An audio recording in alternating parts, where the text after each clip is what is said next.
My name is James D. Schultz, and I was a torpedoman second class by the time I got out. It was a strange time because I just got out of the military, and I had served, and many of the other guys did too that were on campus. My focus was finish college. That was what I was aimed at.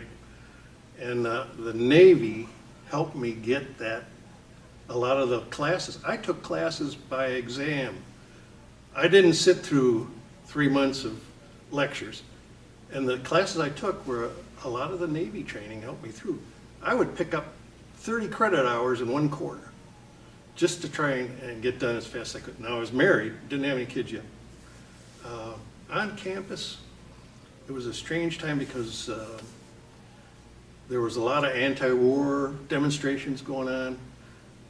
I kind of kept my head down. I was angry about it because these, I don't know what you might call them, millennials. I don't know if that's a good thing to say, but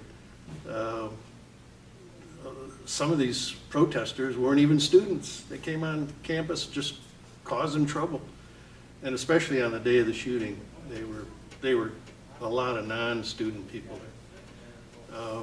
The National Guard had been sent to Kent State because the protesters burned down the ROTC building on a Friday night, and the shooting happened Monday morning, or Monday at noon, I should say. So a lot of resentment on my part, but the National Guard troops were there on campus. They were bivouacking with their tents and everything right on campus. But they had Jeeps too, and I saw one Jeep, and I laughed my butt off in this one.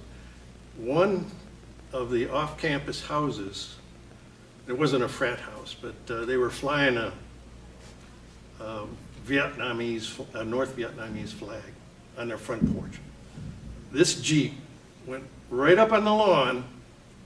These soldiers went by and grabbed that flag and ripped it down and kept running, turfed the lawn and kept on going.